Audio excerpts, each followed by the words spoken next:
You submitted an agreement, it's a handwritten agreement, and you listed all of the expenses Yes, sir. that you laid out for the defendant between January to May Yes, sir. of 2022. Yes, sir. And you claim that adds up to approximately $5,000. Yes, sir. Now, did you sign this agreement? I did, but I was coerced into signing because I had nowhere to go, and she knew that. Well, tell me, how were you coerced? At the time, I was unemployed. I had nowhere to go. I'm in the city that I have family in, but at the time, we were trying to work it out. Who was on the lease? It was me and Heather. So you were renting? We were renting, yes, sir. So you say you had nowhere to go. Yes. I don't understand that dynamic. Are you claiming that the plaintiff was going to lock you out or push you out of the apartment? She was.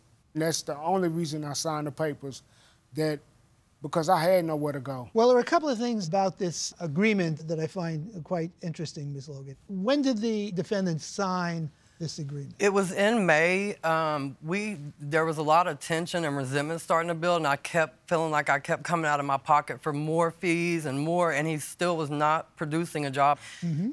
He was being really selective and picky with where he wanted to work. Did you pressure him? Did you threaten to throw him out of the house unless he signed it? No, but I did tell him I was not going to pay for anything else out of my pocket without him signing a promissory note stating that he will owe me this money. It is not a gift, and I'm not just here to support you. Well, a couple of things that you laid out on his behalf, I'm curious about. There's a fee here for a marriage license? Yes, sir. Whose marriage license is that? His marriage license to his you? ex-wife. No, sir. I paid for him to get a job.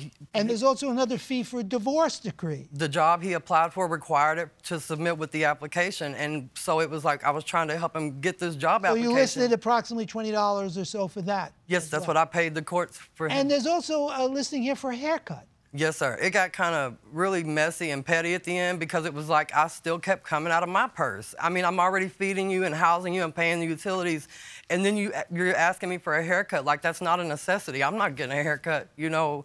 So it just got really messy and petty in the last few months, and I just, anything I was paying for, I wrote it down. What is your defense? My defense is... aside from the fact that you claim that you were pressured into signing this agreement. I don't owe her the money. A year before that, I gave her $6,000 to pay about a year worth of rent. Did he give you $6,000 for the rent? He did. The rent was $1,200 plus utilities and other fees that went in. It was to pay our rent for us. That's when we first got together and I said I was not working.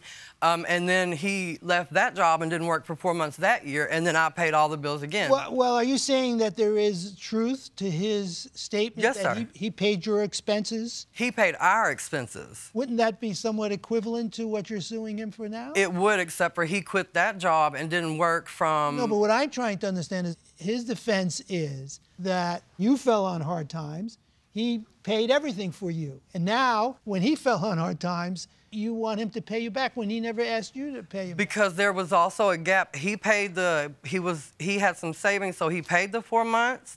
And then when I went to work, I paid. So it was kind of, that year was already kind of crossed out. That's why I didn't bring any of that into this.